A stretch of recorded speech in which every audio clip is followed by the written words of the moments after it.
Comment fonctionnent exactement les chiffres indicateurs de mesure? Tu as sûrement déjà vu ça au début des partitions, 4-4 le plus souvent, ou alors 3-4, parfois 6-8 ou autre.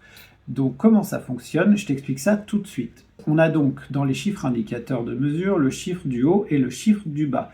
On va d'abord s'attarder sur celui du bas pour mieux comprendre comment ça fonctionne. Le chiffre du bas, c'est ce qui va nous servir à compter dans la mesure. Tu as sûrement déjà vu ce schéma quelque part. Donc on a la ronde tout en haut qui dure 4 temps.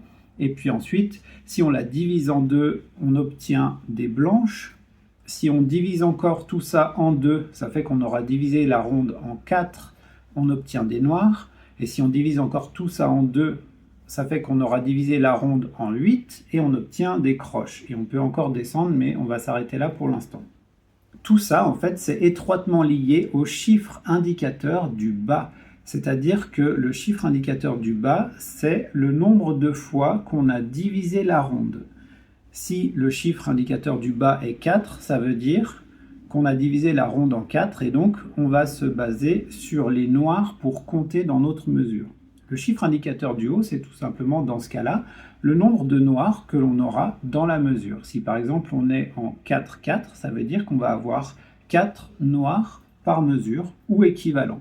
Si on est en 3-4, ça veut dire qu'on aura 3 noirs par mesure ou équivalent bien sûr. En ternaire par contre, comme le temps est divisé en 3 croches, on va souvent compter à la croche et donc on aura un 8 dans les chiffres indicateurs du bas. C'est-à-dire qu'on va avoir un multiple de 3 en haut, donc 3, 6, 9 ou 12. Et ensuite, on aura donc 3, 8, ça veut dire qu'on aura 3 croches ou équivalents dans la mesure, 6, 8, 6 croches ou équivalents dans la mesure, etc., etc.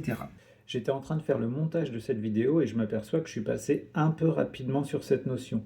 Donc ça vient de la différence entre le binaire et le ternaire. Dans le binaire, on divise le temps en 2 croches, donc 1, 2, 1, 2, 1, 2, 1, 2.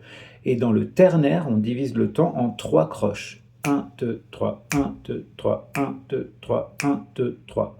C'est pour ça que dans les chiffres indicateurs de mesure en ternaire, on retrouve des multiples de 3, puisqu'on va faire soit 1, 2, 3, 1, 2, 3, si on est en 3, 8, et si on est en 6, 8, on va faire 1, 2, 3, 4, 5, 6, ça fait une mesure, si on est en 9, 8, 1, 2, 3, 4, 5, 6, 7, 8, 9, etc., etc.